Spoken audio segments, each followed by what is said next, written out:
Kenapa aku milih kamu? Karena dari kamu, aku mendapatkan rasa nyaman yang tidak pernah aku temui dari siapapun. Kamu berhasil membuat aku jatuh cinta di saat aku mati-matian menahan rasa.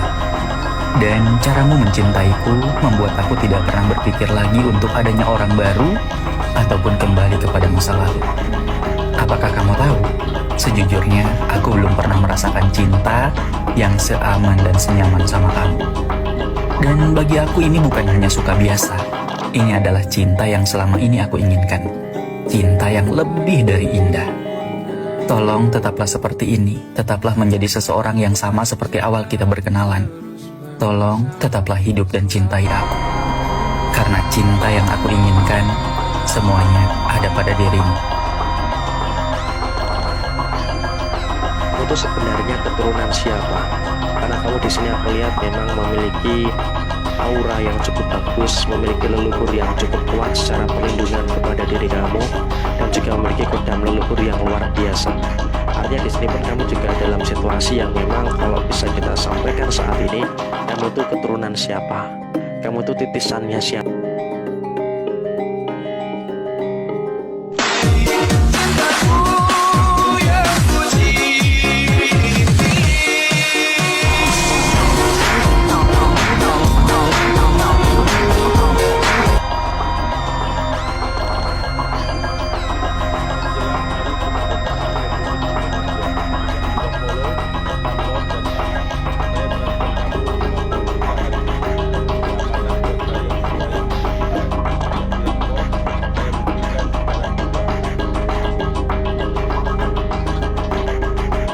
Yang agama Katolik dan Kristen wajib tekan love dan tambah.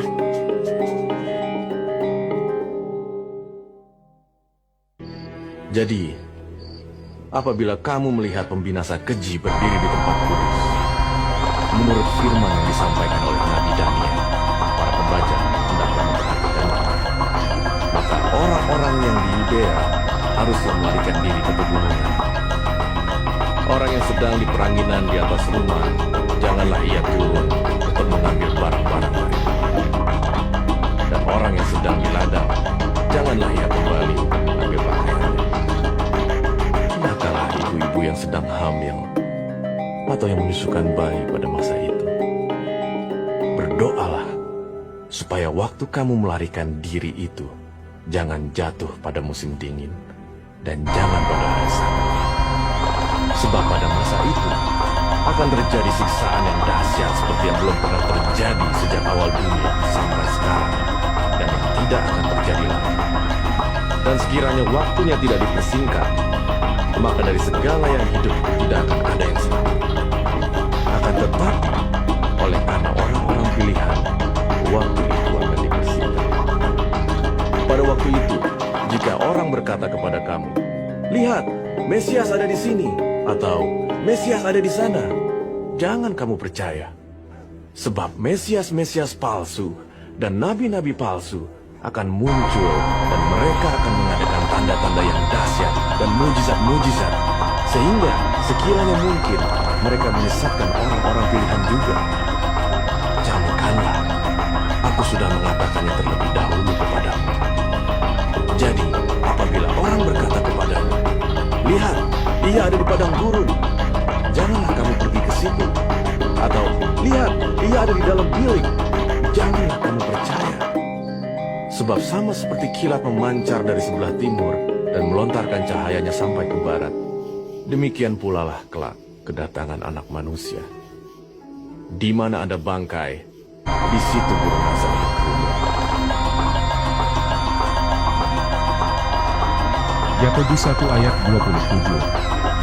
Ibadah yang murni dan yang tak bercacat di hadapan Allah.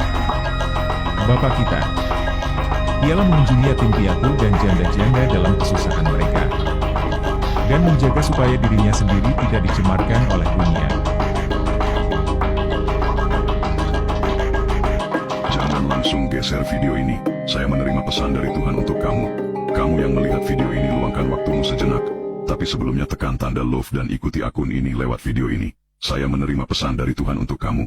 Kamu akan mampu melewati masa sulit kehidupan kamu, dan kamu akan mampu menjalani hidup kamu dengan baik.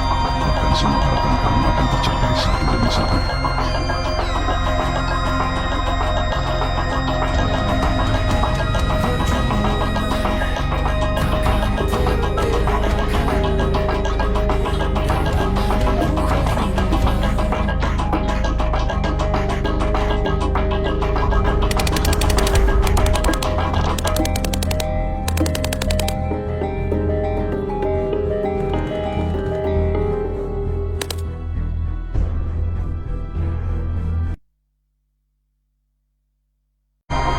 Tuhan akan kasih kepercayaan kita dalam banyak hal. Ketika apa?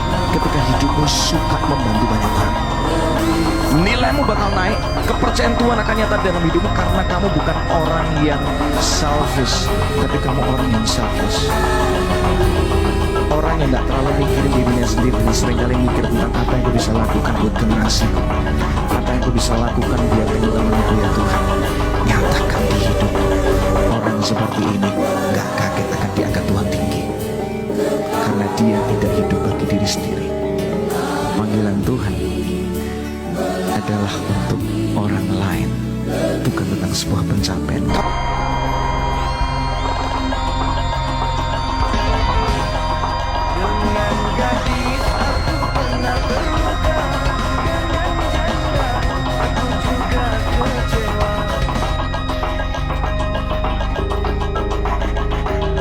Seburuk apapun episode yang harus kamu jalani di setiap harinya, percayalah, itu tidak mungkin di luar batas kemampuanmu. Allah tahu sabarmu sekuat apa, dan Allah juga tahu setabah apa hatimu.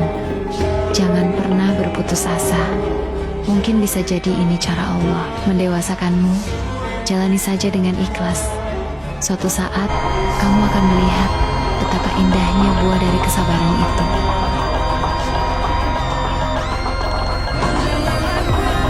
Seorang anak pernah bertanya kepada ayahnya, "Ayah, apa yang membedakan senyumku dan senyummu?"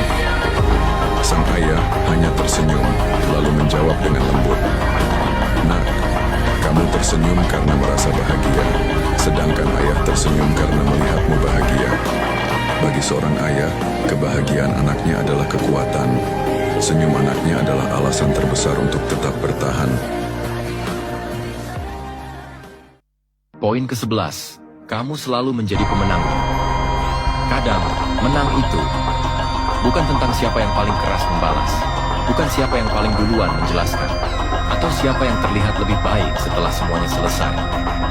Menang itu saat kamu tidak kehilangan dirimu sendiri. Mungkin kamu diam, mungkin kamu menjauh, dan mungkin orang lain mengira kamu kalah, karena tidak lagi membela dirimu, karena tidak lagi berusaha menjelaskan apapun. Padahal, justru di sanalah kemenangan itu lahir. Kamu tetap utuh. Seperti yang kita bahas di poin sebelumnya, ketika kamu tidak lagi bermain dalam arena ego dan validasi, ketika kamu tidak lagi membuktikan bahwa kamu benar atau lebih layak, kamu sudah menang, bahkan sebelum ada yang menyadarinya. Karena yang kamu kalahkan bukan dia, tapi dorongan untuk menjadi seperti dia. Bayangkan kamu pernah disalahpahami, dituduh yang bukan-bukan, dijadikan cerita oleh orang yang tidak tahu apa-apa. Tapi kamu memilih untuk diam, bukan karena kamu tidak tahu cara melawan, tapi karena kamu tahu harga dirimu tidak harus dipertontonkan di tengah kerumunan. Itulah yang membuatmu menang. Ketika kamu lebih memilih ketenangan daripada pembuktian. Dan lucunya, semakin kamu tidak membalas, semakin orang lain merasa ada yang berbeda. Mereka mungkin mulai mempertanyakan diri mereka sendiri. Karena hanya orang yang benar-benar kuat, yang tidak perlu ribut untuk membela harga dirinya. Dalam banyak kasus, justru mereka yang tenang